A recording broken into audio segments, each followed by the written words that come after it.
Good afternoon, everyone. My name is Piotr Palutkiewicz. I'm the Vice President of Warsaw Enterprise Institute.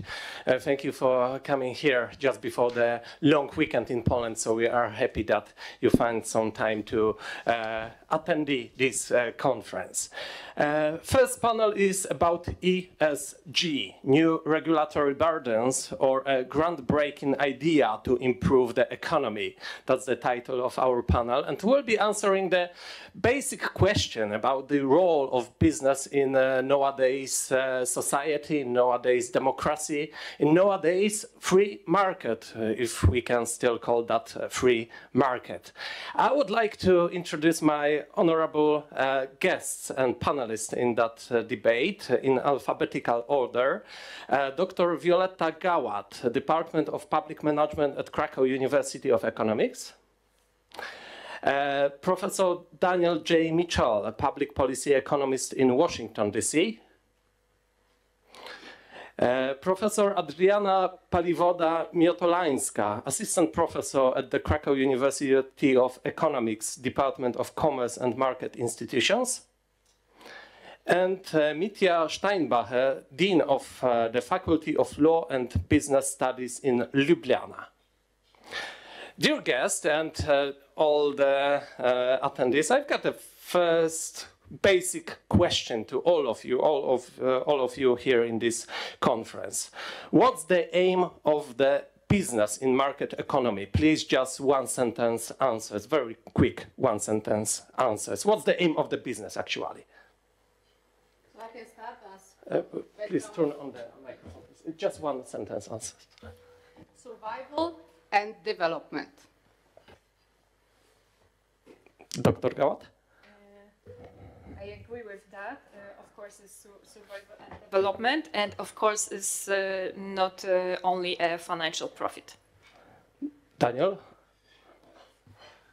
The aim of the business is to survive in the long run. Yeah, and Daniel? The aim of the business is to survive, but also hopefully to make money while behaving in an ethical fashion, as Milton Friedman told us many years ago. Okay, so now I've got a question to all the panelists, all the audience. If you were about to set up the business, what forced you to do it? Like, if you are tomorrow, okay, I'm starting a new business, a new company, what would be like your main force to force you to start that? This one. Yeah. If I will start the business, I would like to do something that will improve the life of my community. And I can define this community in different ways, but basically the community of the company, but also the surroundings. And I would like to create the world which is absolutely better to everyone who is in some way affected by it. And this is my objective, and I would like to do it in an efficient way. Yeah. Okay, so Professor, I've got a question. Why wouldn't you start an NGO or working on the university to achieve that goal? Why? Or starting working in politics, for example? I think that through the education I do it because I teach 2 courses that I will think help to actually the people to think about it, because I teach business ethics and negotiations. And I think the one is establishing what does it mean to be, happy person in some very long way. And negotiations, I think, is like the communication way is the only way how we can do it with other people. So basically, I think that in some way, I'm helping others to create this vision. And I choose this path also by accident, but I'm still following it in that way. Okay, Mitja, yeah. That's actually a tough one. Teaching about economics is one thing, doing business is something completely different. Basically, I can tell my students usually do so when we are talking about how demand meets supply on the market of goods and services. And we usually understand that process quite well. But what it's basically the question or behind somehow the motives that are driving all these suppliers on the market are basically have to do something, obviously, with the understanding of the needs of the potential customers, right? Otherwise, it makes no sense to do any business. If you ask me about what would be my particular reason to set up a business, that's at the current moment, that's quite a challenging question for me, actually. But thinking in a little less ambitious way would be like to try to find something that's useful for the potential customers and try to define their needs and try to see through their preferences as much as I can.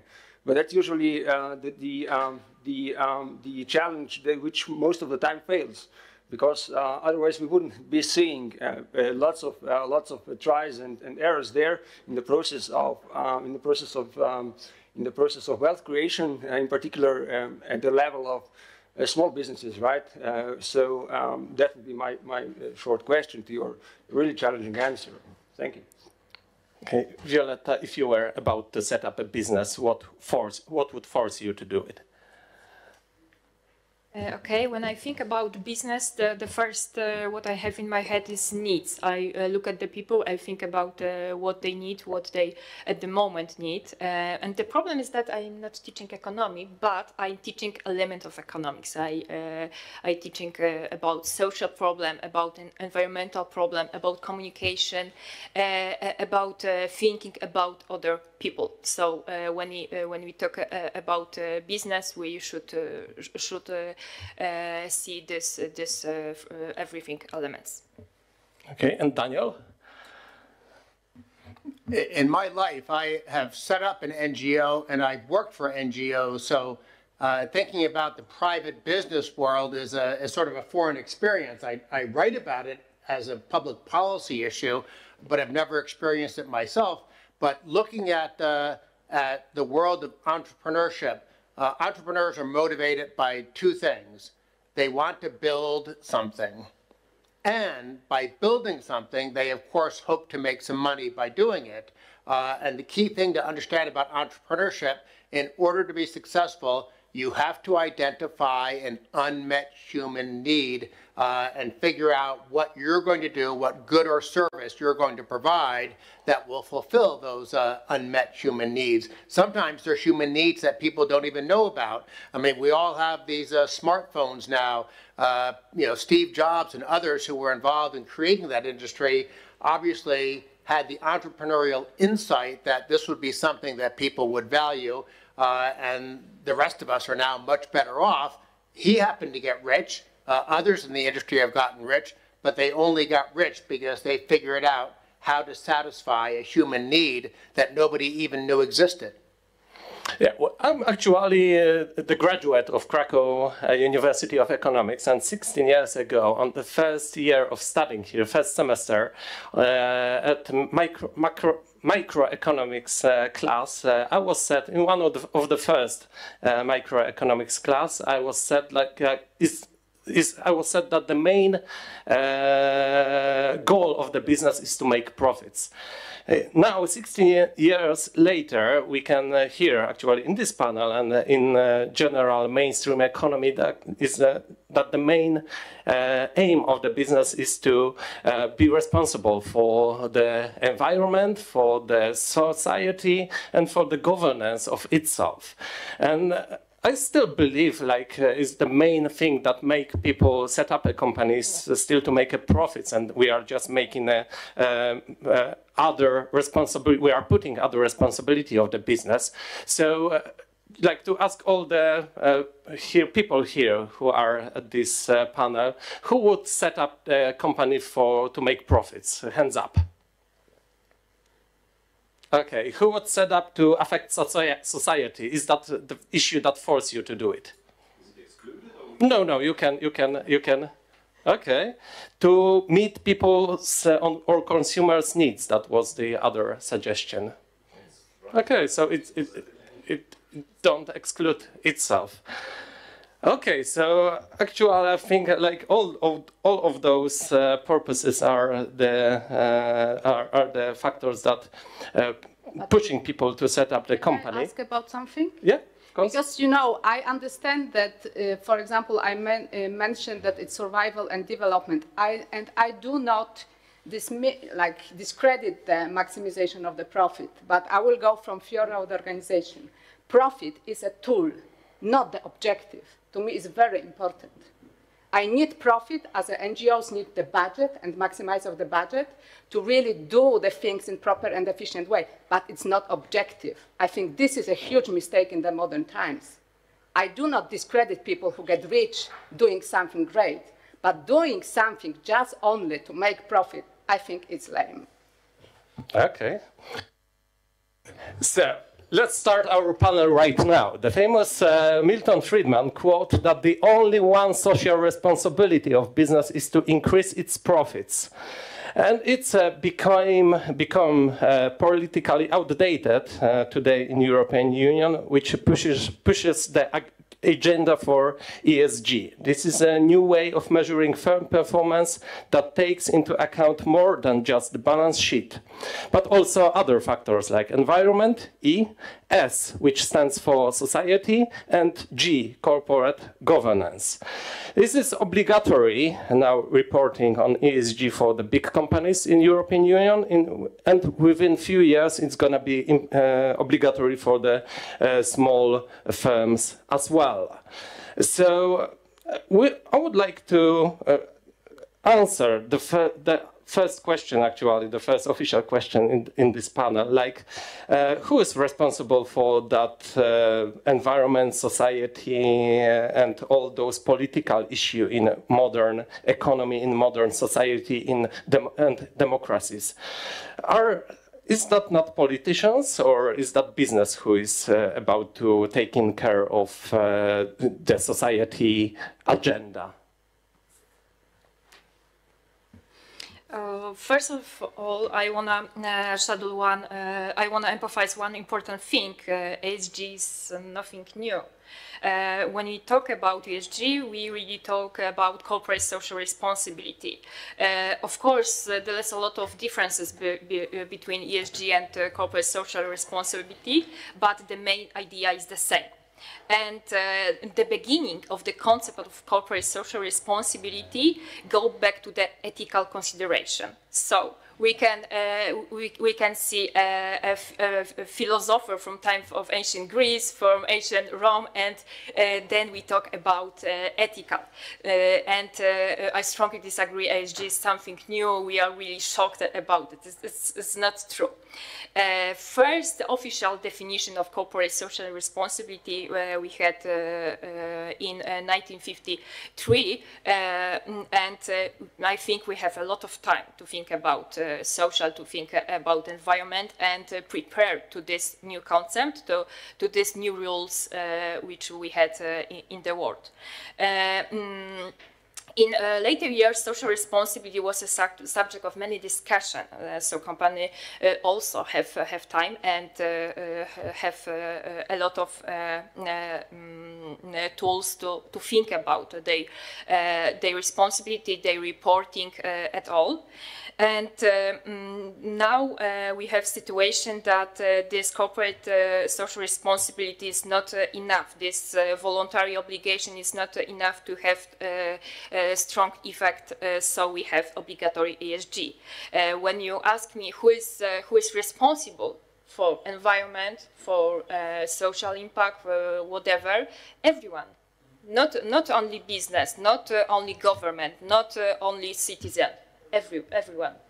Okay, but should we force everyone to, fulfill some mandatory levels of some indicators, whether behave good or not? But basically, I'm provoking, but is that the way to forcing and putting responsibility on business, or maybe later on consumers, like to check in whether they fulfill some indicators and factors that we establish on political agenda?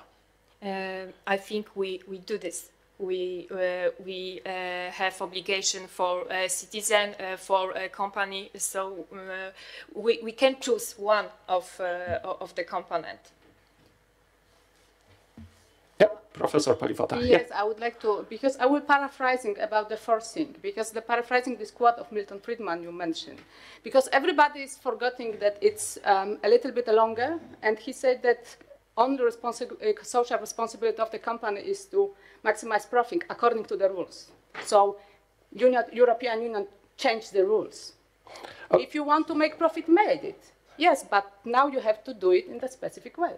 Okay, but we've got the general law, for example, of not working children in factories, for example. So we've got the general rules that companies are actually fulfill those rules and stick to the law. But should we implement something more to force them to follow the law? I think, yeah, it's about transparency of the information. The companies, what they publish in the sustainability reports, that's voluntary reports, the information that they report, it's very difficult to analyze, to compare, to really extract any very meaningful data. So basically what this directive is trying to do is building the database which actually give the analytics, investors, all the researchers, the accountable information that we can able to use to compare the companies and to see the environmental and social impact. And I don't understand how transparent information will not support free market, because it helps people to make rational decisions on the market, because it limits the boundary of rationality on the fact that we have access to the full information. And me, as a researcher, especially from communicative perspective, when you have experience with the sustainability reports now, or in the integrative reports, it's performative communication. It's not accountable data. So this is what European Union is trying to do, is if you really publish so many reports, because the number of these reports is increasing every year, the number of the pages of the reports is increasing in every year. So if you really give us a data, give us concrete, very explicit data that we can use and we can compare. And there is a strong support of the business unities also for this directive, because some companies are really engaged in these issues and they think that they build competitive advantage, but then don't want to clarify a little bit this environment and that they will be able to compare what is really good, because there is a market for social responsible companies and the people are willing to pay, because they need also, if we talk about needs, to have the companies who support the social and environmental issues. Yeah. Mitya, yeah. Oh yes, that's at the heart of our panel, right? So actually, since the initial question of yours went into the direction, what would a business person do actually, or think about before setting up a company, and now proceeding on with the additional, like, trying kind of feature of each entrepreneurial activity, which is actually to behave responsibly. That's something actually that's on large part expected of all of us. This means by our example of everyday's behavior, we do give a signal of our, do give a reliable information about our behavior, about our values, right? And the same way goes, the same thinking goes actually for the entrepreneurial activity as well. That's no other activity from any other basically activity in principle, right? So it's activity. So it's if it's moral or immoral, it's about actually this is another attribute of the activity, which is basically in a way a tacit attribute, which is not seen in the product that you purchase in the supermarket, right? There is no written that's like no saying or no label on the product that says, okay, this product is morally acceptable, and yet some other product on the same shelf is morally not acceptable. So that's not how we label products, right? So, and individuals as customers decide when they meet the supply on the market of goods and services what's moral to them and what choice they will take. But that's based on their values, how they approach and understand the surrounding world. And economic affairs are only one part of the world in which we all live. So each individual serves actually many roles in our lives. We are teachers, we are educators, we are students, we are, I don't know, we are kids. We start with no knowledge about about the outer world, and then we develop all these skills actually for our survival. So now let me turn somehow or try to answer your question with respect to demands put on the business people about their corporate social responsibility and about these particular measurements of these different dimensions and features of social and corporate acceptability and appropriateness even in moral terms. So that's actually what this in practice does. This actually interferes with the market process as we know it actually, whereby this labeling of companies is actually taking place beforehand, before the products and services enter the market themselves. This means that there is some hidden player there which decides what is a good product from what is a bad product instead of customers, before the products enter the market, right? So that's the danger of such let's say understanding of the market process, and that's actually taking away responsibility from the customers themselves, actually trying to label them or somehow even accuse them of not being moral, right? And that's some authority that will now measure the appropriateness of this, or even civil society that will measure the appropriateness on different aspects of products and services that are exchanged on the market. That's ultimately the decision and the choice of the customers to do, right? So now, for instance, a nice example of that is the uproar of, let's say, Swedish farmers when they heard about, or when they actually, how they responded to the plans of re-entering Russian market with some vodka.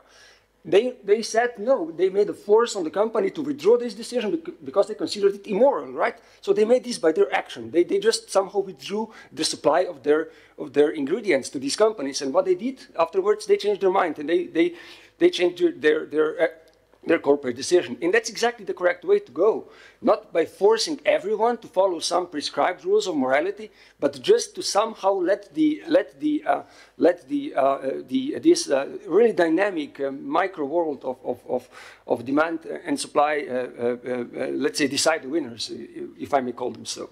That would be my brief reference to your initial. That's an interesting point.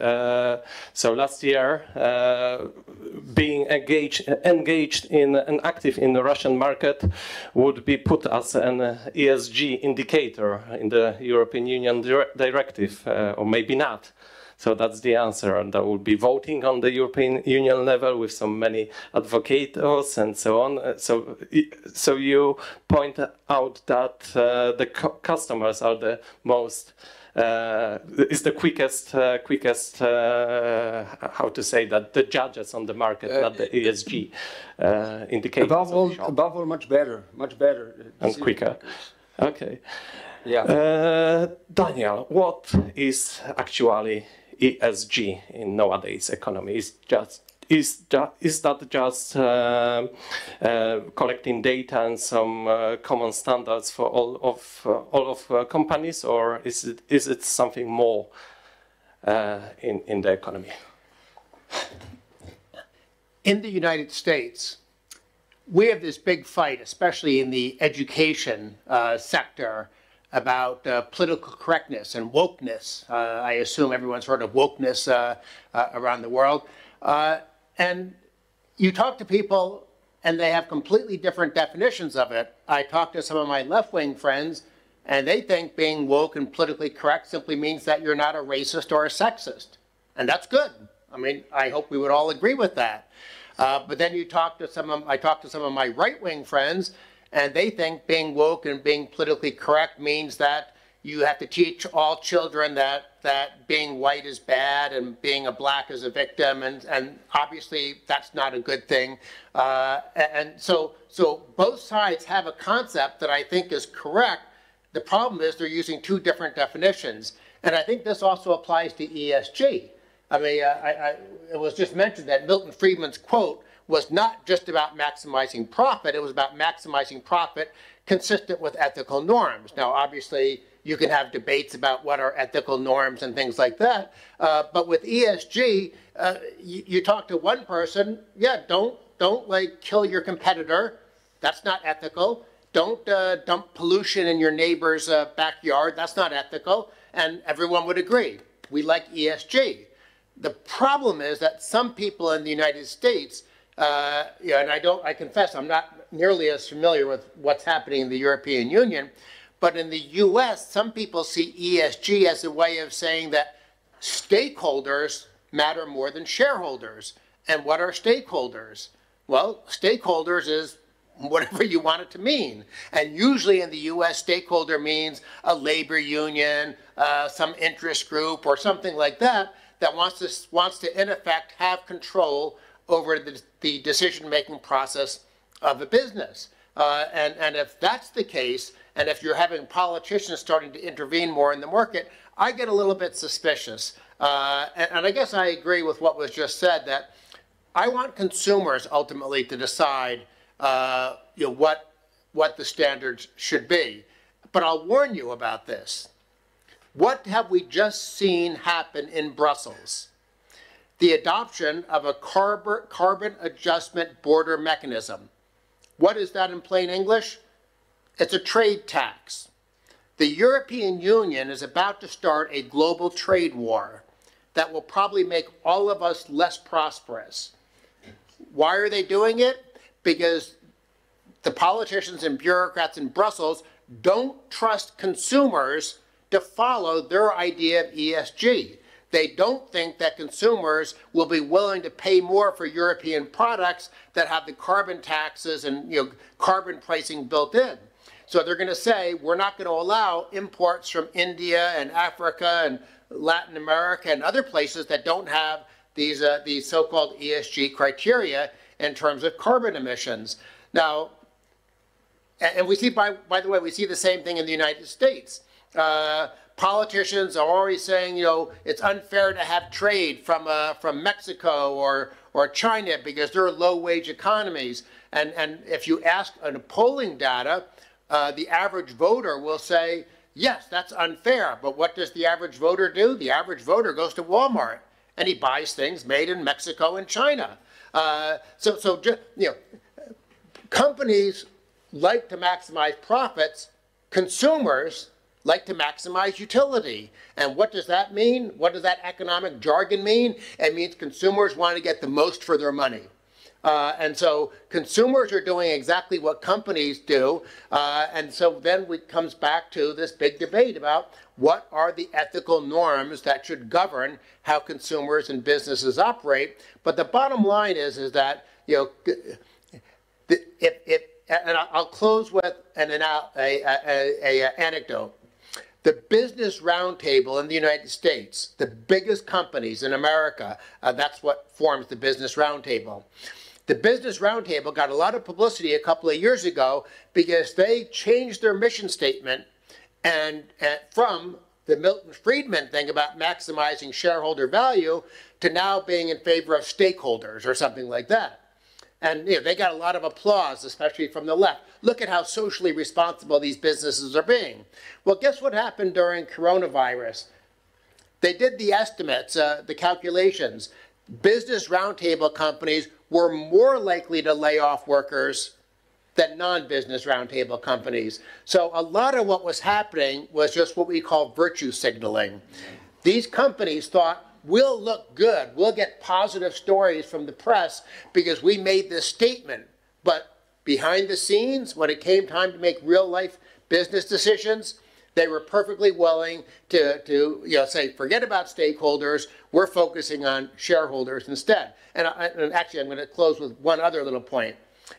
One problem we have with this issue in the United States, again, it might be different in Europe, big businesses like regulation. Why do big businesses like regulation? Because big businesses have massive staffs, accountants and lawyers and other people that can comply with all these regulations and reports that be issued and ESG standards to follow and things like that. What do small businesses have? They don't have that. They have maybe a couple of people in managerial positions. And so if all of a sudden the government is issuing mandates and requirements and ESG rules that require, say, 500 hours a year to fulfill, a big company, that's a tiny asterisk on their bottom line. For a small business, that's a giant drain on the skills and ability and time of the people who actually are in a managerial role. And I don't like it when big businesses get in bed with government to screw small businesses. I don't think that's morally right. I think that's unfair. We'll get back to that conclusion, but first at vocem profesor Adriana Paliwoda-Miotolańska.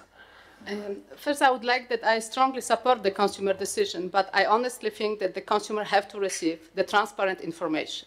And I agree with the fact that this declaration, the big declaration of the companies, they very often are big words, as you mentioned, virtue signaling. So how we can get the information that I really do something, or it's only declarations. So only transparent, accountable information will help the consumers and other people, analytics and investors, to really understand, is something behind this declaration or not? First of all, I do not think that the directive, because I will relate directly to the corporate sustainability reporting directive, which demands non-financial information from the companies, is some kind of the labeling. It's only information. If you do not do anything with environmental and social issues, you will not be punished in the sense that European Union government will give you like a special penalty. You just only simply inform the public that you don't do this kind of the actions. If the consumers, you know, if he cares about it, maybe you will lose on the market. But if the consumers have a different system of value, you will still be fine. And this is how the market works, the free market. This is how people decide. And also, I know that the problem is the small and medium businesses according to this directive, but at this moment, this directive is not addressed to the small and medium businesses. It's to big companies. Some of them already were obligated to give the non-financial information, and only small and medium companies are these ones which are on the stock exchange. So they already have a very big turnover to actually to make them possible to be on this list. So I don't think that the really small businesses are affected by this directive at this moment. But they will be actually. We published this week the report of the consequences of the small business and the cost of implementing ESG on small companies. We'll talk about that later, but I would like to ask one more quick question. Mrs. Professor, is that real just reporting? Because what I think, when the European and all the market institutions will have data from every company, and there will be some taxonomy on the second step, like the banking institution, the European or European banking credits will be only only focus on the companies which got good ESG indicators. That's I think it's a future, not within few years, but this year or next year maybe. So won't that change the way the economy look like? Will be just giving the credits to the companies that are ESG clear, and for example, when you have diesel cars in your companies, you won't get credits for developing your business.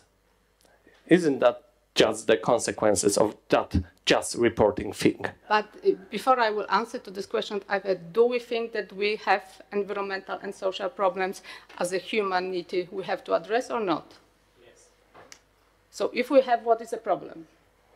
Like, you know, some Western companies, for example, had their time to change their, for example, energy sources, and our Polish companies are step back on that issue. So they will be less competitive comparing to their Western competitors. But isn't that like the... But it's about the strategic management also. If we really pay these people extra money, and they usually demand extra money for being such a good in their work, so maybe they should think better. Like, but not. I'm not trying to be a part of that debate, just moderating. But just one question. So, do all the companies in European Union had the same opportunity to implement ESG standards, like from the history, from the way the energy market in Poland looked like, for example, today? Probably not. But also, this is the, of course, it's the biggest question. So we actually want to, to develop and to get up to the better people, or we want just to keep existing in the, our like kind of the situation that actually not improve. But do we agree that the Polish company may be less competitive and lose their market due to ESG standards? I think that depends, because some of them will actually gain. Okay, so the level of the economy, as a consequence, the level of Polish economy will drop due to the ESG. Do you agree with that? In the sense that probably we connected with the energy transformation and probably with the sources of energy. This is what you want to say. So the level of people's life will drop due to ESG. Do you agree with that? When I will see it, I will agree with this. Okay. I'm not quite convinced that it will. Okay, so going back to our discussion, we are talking about the corporation that actually Daniel mentioned, that the big corporations are prepared for more regulations, are prepared for ESG standards. What about small businesses in Poland, for example? Dr. Violetta Gałat? One more thing, when we talk about a Polish company, we can't see only like national. We have a lot of global companies, so they are in another level of their responsibility. And this is important when we talk what will be next. So right now we only talk about a global company, and ESG regulation is for this firm. In the future, we will talk about small and medium business, but the most important thing is that for this company, European Commission prepare another criteria. So right now we can compare and we can decide how they do this. They can do this or not. This is not this moment. Yeah, but the ESG standards will be obligatory for small businesses. In the future, when we will have a new criteria for small and medium business, right now we don't know what is the criteria for small and medium business. So I can't say it, they can do this obligation or not. But that's going to be 2028. Please correct me if someone knows. Okay, if you know this criteria, please say, and we can check. As far as I know, our discussion is open for the audience as well. So as far as I know, there will be 1,100 criteria. Yeah, that will be 110 criteria, which are already published in the ESG directive in But it depends. If you are a big company, you have to fulfill all of the criteria. If you are smaller, so just. Maybe I advise you all to read the report because it's precisely described there. It's I guess too short time to say it in details, but there's 110 criteria. Not every company obliged to fulfill them is obliged to fulfill all of them. The largest companies are obliged to fulfill all of them. So you wouldn't expect a small company to oblige, let's say, a small production firm to oblige like inclusivity criteria in terms of race, for example, because it's been stupid to do it in Poland, right? So this is the first thing, and the rest, I advise you all to read the report. Mm-hmm. Okay, thank you, Sebastian. The next question is like, do we want corporations to have more power in today's economy? Do we want or we don't? Like, what's the best market according to your opinion? Yep, Matthew. Okay, first, if you allow, let me briefly elaborate on what's just been discussed about these particularities of the ESG.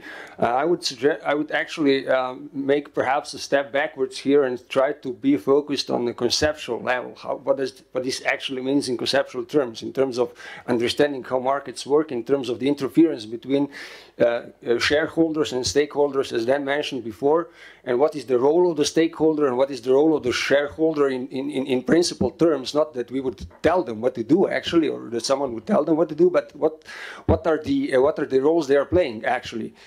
So as shareholders have shown their interest, right? They have invested in the company. That's their ticket to decision making in the company. Stakeholders have not, on the other hand. So stakeholders are in a way, standing aside somehow, and living our lives as customers on one hand, as opinion makers on the other, as, I don't know, family members, etc., etc., etc. All different roles we are doing, right, in all different circumstances. So it's like shareholders are entitled to decide about companies, stakeholders are not. So, and now what we are doing now is trying to somehow force the companies to follow the needs and the demands of the stakeholders by providing reports to them, to stakeholders, what's going on on the company, right? So it's like introducing another layer of this informal. Let's say this first step is of course a little bit less formal, more informal, but it's a step towards giving the power of decision making outside the companies. So that's the perhaps the evolutionary step that's still ahead of such policies that always and usually start with good intentions, right? So, and then back to your question. So it's like it's to me it's like basically. Somehow irrelevant how we call all these different provisions of rules that are being put in place. What for me as an economist matters is the economic impact of such rules in general. So it's like that's the tool by which at least myself and my in terms of how I perceive the economic affairs of the society, how it works, will go on. So it's like hard to say at this moment. If I may, I have a question to you because you were, at least I hope I'm not misstating your point right now, you were claiming that it is the task of the government to provide information and to a degree transparency. Is that correct?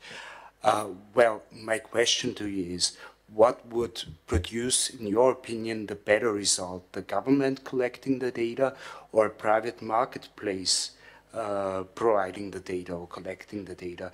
Because it seems to me that the latter is incentivized to be efficient, innovative, accurate, and customer service oriented, and also to adequately compensate the consumers for providing the information.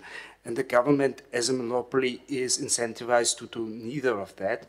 And at the same time, I fear that if the government provides information, it leads to irresponsible consumer decisions, because consumers don't have the responsibility anymore to search for information themselves. So that seems to me to be a major issue. I think it's in some way it's a good point, but also I think it should be in some way governed by both or independent kind of the organization, especially data. And also I think in this moment the organization which is Economic Advisory Board, which is establishing the indexes, is actually the organization which have the approach, I think, quite responsible in the way how they try to build these indexes and all this information, the data, what they want to construct. I honestly think that from my perspective as a researcher, which I want to deliver and also give as a researcher the information to consumer, without transparent data, I'm not able to in any way to do this. I don't think that the regular consumer will go to the database of European Union and will check it, but they will check the reports, analytics, and just regular indexes which are built and established via this data through different kinds of the organization. And I think there are different think tanks, different kind of the NGOs organization. They can interpret this data and they create the narrative which is built on the same information. But could it? Sorry, just another point. Could it be the case that because the government is already providing so much information to consumers, that the consumers are already so irresponsible that they don't see a benefit of going themselves searching for information, investing their time essentially to search for the information? But why do you think it's government who is in some way make these consumers such a, I would say, the lazy way? I think it's all the businesses also the way how they make everything convenient to the consumers. It's interrelated. The way how we buy things, the way how we search for the information. It could be interrelated, but at the same time, the government, if it provides the information, if it provides an easy route to get the information, it leads to an incentive to be irresponsible. And that's, in my opinion, at least not the case for private companies. I don't see where the irresponsibility aspect would come from when it comes to private companies. I think because the private companies very often they build the narrative which is suitable to them.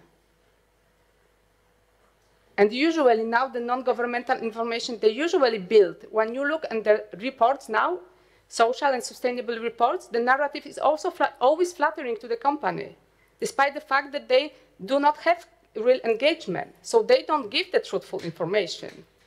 So actually it's also inconvenient to the consumer. I like this brand. Oh, they say it's so wonderful, so I doesn't check if it's right. Nobody is able to check it because the information is transparent.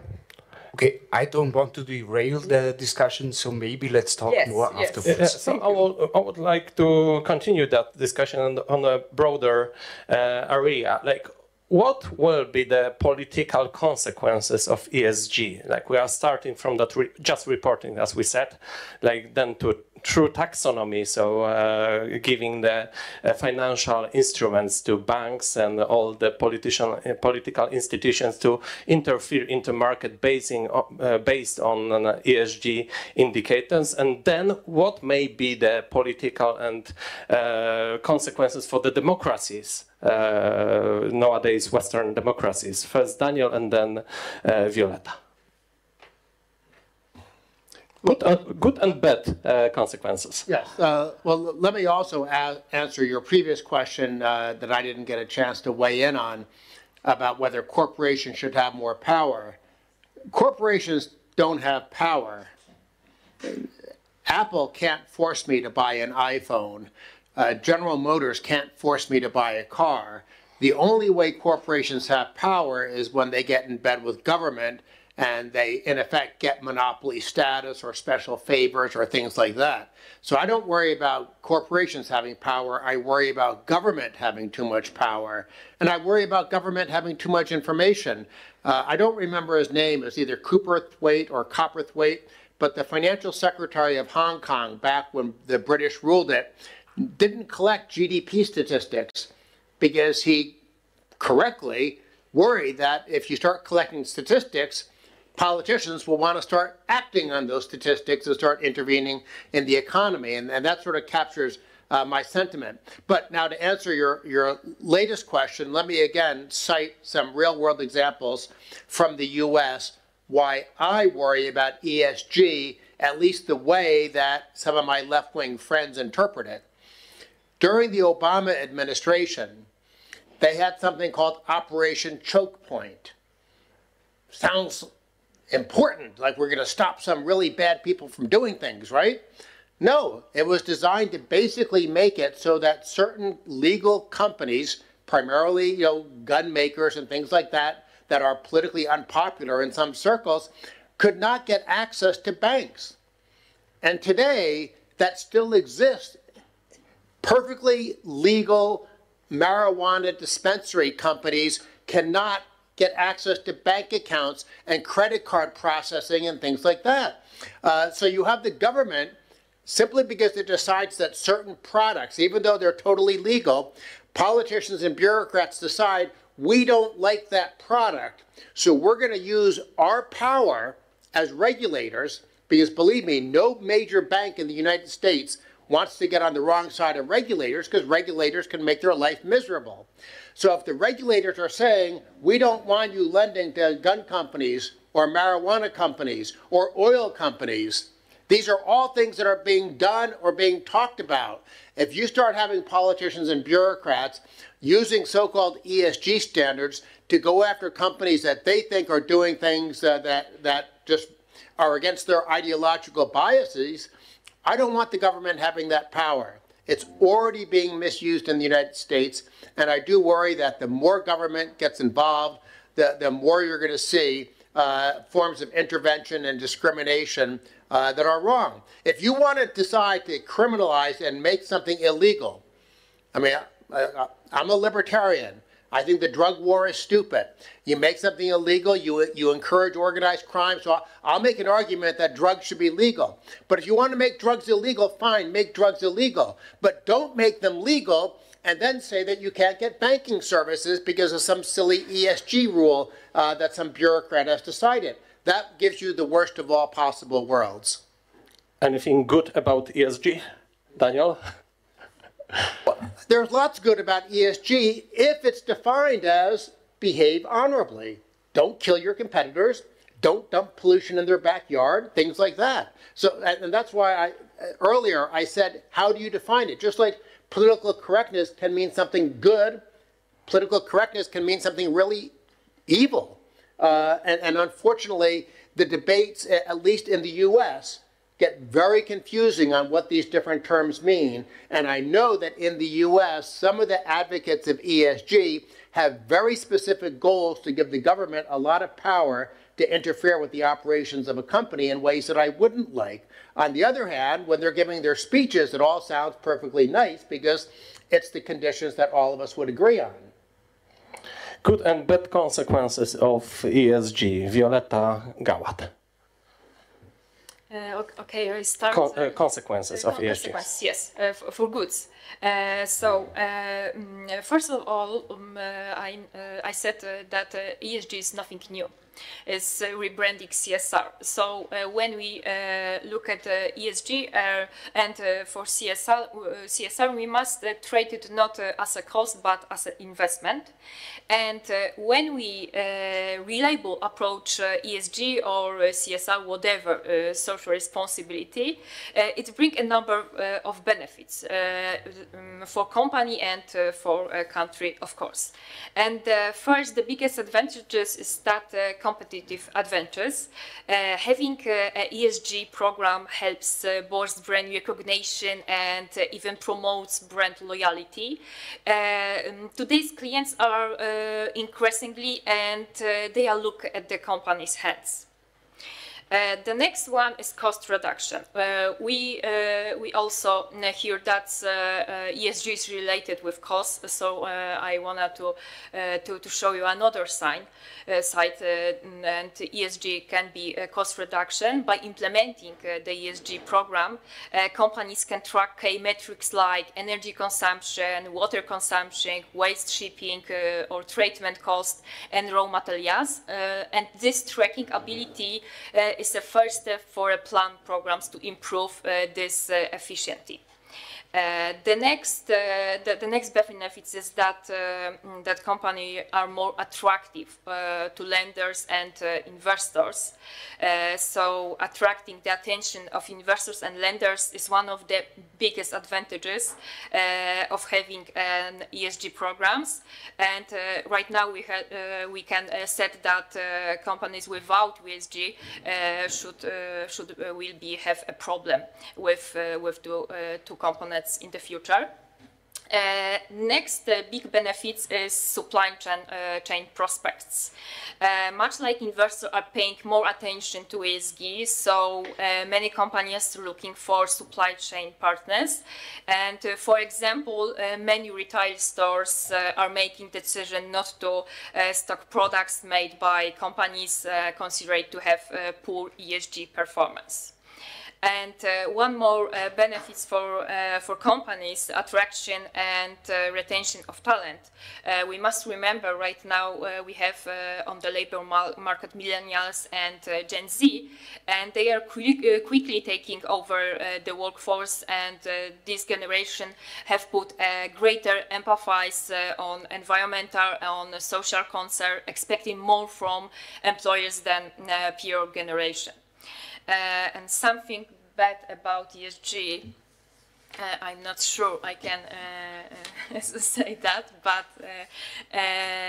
this is not a worse scene for low-scored glasses, so I see a few problems with ESG. And first, the most important problem with ESG for me is a problem with low awareness of decision makers, which means that companies do not approach ESG strategically, but rather on the basis on the new obligation. They don't see these benefits, only think about new obligation, new costs, etc. The second problem for me is a growing number of ESG support companies. They offer consulting, preparing reporting, and other. I can call this phenomena like ESG business, and this is nothing good for me. Right now, we have a problem with comparability of reports and lack of clear reporting criteria, but this problem, I think, in the future it will be solved. And the same problem with the reliability of reports. When we will have a clear criteria, this problem it's not important.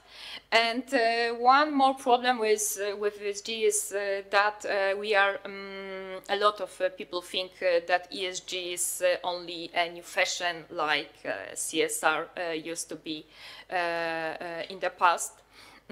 Of course, my dream is companies to function in responsibility, respecting the needs of employees, of a natural environment without regulation. However, looking at the history of CSR concept, I have the impression that it failed, and ESG is one more chance, another chance for a better world, and hence its various imperfections. Questions from the audience, please. Or statements, yes, please. Right, okay. I got a question for Mitya, is it your name? Yeah, okay. So what I heard, it was very interesting, because you said that shareholders are those who invested in the company and they take the risk. And according to ESG, or corporate social responsibility, we got another criterion or group of people, those are stakeholders, and at the end of the day, it happens that they are deciding about the future of the company. And I got an impression that I'm not on the same page with you. I mean, what decides about the future of the company at the end are the customers and clients. I don't know who are the stakeholders. I don't like this term at all, you know, but I like the term client and customers. So, and if they are within the stakeholders, so they will be deciding about the future of the company. And I'm just wondering, you know, if I'm a client and I'm strongly focused on the companies which are environmental friendly, that's my preference. You know, I don't care about the price. That's also my prejudice, we may say. And I am choosing, for instance, the American company Patagonia, because I've just heard that they are very environmental friendly. Do I have the right to do that? I got an impression I have. If there's more customers like that, and they want to know whether the company is environmental friendly or not, and they want to determine their choices, their preferences according to those information. So I would ask again the same question as you asked previously. What's wrong with that? I mean, where is the problem? You know, I just want to know. And ad vocem, if I want to know, I don't want to be forced to dig up and try to make my own surveillance whether the company is or not environmentally friendly. I want this company to give me this information freely, and I want this information to be reliable. And that's my point of view. So is it still a free market? I get an impression it is. It's a question for you about stakeholders, customers, clients. Thank you. Oh, thank you for your thinking. We are actually closer than it seems to be from your let's say initial exposition. So yes, in terms of values and how we let's say, I will use the word feel towards companies. It's of course a matter of choice, which is in the preference bundle of each individual. So that's a matter of preferences. And when I mentioned, perhaps I wasn't so clear enough or wasn't focused too much on that particular, aspect of the demand and supply, which is actually having to do with customers putting pressure on the suppliers, which is perfectly normal activity on the market. So, and that goes in this bucket, I suppose. I mean, your assumed kind of a correlation that you made between the customers and clients, that's perfectly legitimate, or not legitimate in this respect, that would be something good or bad. But in terms of how markets solve these things out, that's part of the activity on the market all the time going on. So I completely agree with you on that. So because customers are clients as well, and we perform this role of being, so to say, let's say, wardens of good behavior of companies as clients. So, but what has been done with these initiatives and how far they have come, I mean, the initiatives of these corporate social responsibility and ESG kind of type of demands on companies is kind of something that is basically has more to do with stakeholders that are neither clients nor customers. That is to say, let's say civil society groups of different vested groups of people that have interest in controlling the companies, but haven't invested in the company neither as customers nor as investors, direct investors, right? So it's like giving somehow or attributing or somehow expanding the operation of the market by adding to a market an agent which actually basically performs some let's say the role that's neither has to do with the preferences of the customers nor the capacity of suppliers to meet the demand of the customers. So it's like a third player entering on the side door to the markets. That's basically how I wanted the message that I wanted to give. Was it helpful for your answer, or? Yeah, it was. But you know, this directive, I mean, the European Union directive, as far as I understood it, is for clients, is for customers. Mm-hmm.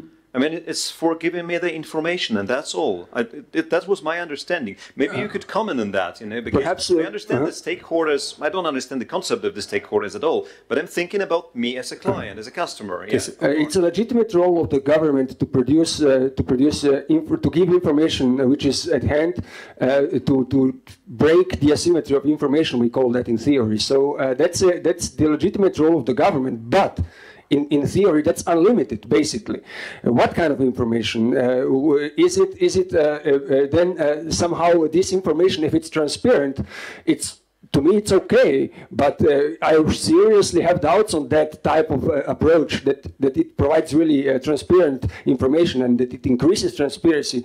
Rather than that, I have my fears in a similar way that, as Dan expressed before, that it would actually increase the corruption in some way. This hidden interference, or the exchange of power between civil society and politicians, and then force the behavior from this perspective on towards the companies. That's basically the fears that I have with this type of approach. But otherwise, providing information that's easily accessible, that's transparent, that's very cheap to get, is perfectly legitimate as far as my understanding of the market economy works, because it's like the decisions are based on information, right? So it's like, and there's a lot of information asymmetry there. Yeah, so we're running out of time. Let me just have one quick question. I see that Dan is wanting to ask something, but short question to the supporters or to you. But short question and short answers, please. Who look favorably at the stool. Well, so if ESG is good, then why do we consider? I think that we all do consider Chinese social credit a bad thing, because it's just the other side of the coin. Here in Europe, we look at the companies and we require them to give a transparent information about themselves in this ESG area. In China, they look at the other side of the coin, at the consumers, at the citizens. They require them to give a transparent information about themselves, about the criteria such as decency, about their willingness to break or to abide the law, and so on. So why do we intuitively are against the second, the Chinese way, and why some people can be in favor of ESG? Those two things are pretty much similar. I do not agree with this. First of all, the social index is behavioral data and very often collected without knowledge of the people. And I think that a regular citizen of China doesn't have any information about how the algorithm is constructed and what the information taken into the consideration. In the case of the European Union and CSR directive, it's definitely different. There are multiple groups who are taking part in establishing the rules and also the indexes. And it's not that something is taken out of the vacuum and really government is really taking. And first of all, I think the people, the companies will have to give the information, but they don't have to be environmentally and socially engaged. If you do not want to do this, don't do this, and will report that you will not do this. But maybe you will lose the contract. Yes, there is a risk, but this is the free market. Well, I'm sorry, but I have to update you. In China, they do know what social credit is. They know the rules because it's all in an app, and if they follow, they got price. If they don't follow, they just such as Peter mentioned, the banks that are limiting credit lines to not ESG friendly companies. If China a citizen doesn't follow a rule, he has or she a low social rating. The prices of, for example, trains are going up. He is declined of using the trains. So these are still similarities. And in the terms of awareness, the difference is very slight. Really, I advise you speaking with Chinese. I will check it, but I think that it's exaggeration, a big exaggeration, this comparison. Final statement, Daniel Mitchell. Yep. I was just going to make a quick point that sometimes getting more information doesn't have the result people want. John may actually know more about this, but under our Securities and Exchange Commission, I believe, there were all sorts of rules that were designed to force companies to be very upfront about what they pay senior management, CEOs, CFOs, stuff like that, because that was always hidden in the annual reports in ways that made it hard for ordinary people to decipher. Well, one of the consequences of that is that pay for those people has now gone up at a more rapid rate. Why? Because it's easy for CEOs to see what other CEOs are making. And you got this sort of competitiveness. Well, the CEO of that company is making $8 million. I want to make $9 million and stuff like that. So, well, it's good for CEOs, but it's not. I think the purpose of it was, well, we'll put this information out there, and shareholders will say, oh, these CEOs are making too much money, because, of course, it was driven by the class warfare. Well, I don't think the average consumer simply wants to have a good price and a good product, and they don't care if the CEO makes a lot of money and they're getting a good service at a good price. They're happy. But I'm simply saying that always be concerned that there'll be a completely unpredictable response I'll close with a statement from Thomas Sowell. Because a lot of what we're talking about is the Milton Friedman definition of the role of a company. Thomas Sowell has a very famous quote. I won't have it exact, I'm sure, but nothing could be more foolish than giving power to people who face no financial consequences for being wrong. And that's what worries me about giving politicians and bureaucrats more power. Because ESG, at least in the US, is not just about creating more information, it's giving politicians and bureaucrats more power to interfere with the running of companies, and they won't pay the price. Consumers and workers and shareholders will pay the price when those politicians and bureaucrats screw up, as they inevitably will. Last short comment from the audience. I think one of the reasons that stakeholders has caught on so much is because it's ambiguous. Stakeholders refers to anyone and everyone who has an interest in the company's success. That's customers, employees, shareholders, potentially others. And I mean, I've run a company. I can tell you all of those people are important to keep satisfied. So, you know, I support both Milton Friedman's notion that it's just the shareholder who has real authority and power, but certainly all the other people are important parts of the company's success. But I would say to the employees, the other stakeholders other than shareholders, that if they want to have a real binding role in the company management, then they can become shareholders. Which is open to anyone and everyone, assuming it's publicly held. Anyway, those are some thoughts. Thanks. Thank you, all the participants of this panel. That was an interesting discussion. We had a very opposite opinion on ESG, so that's why that was very good discussion. Thank you very much.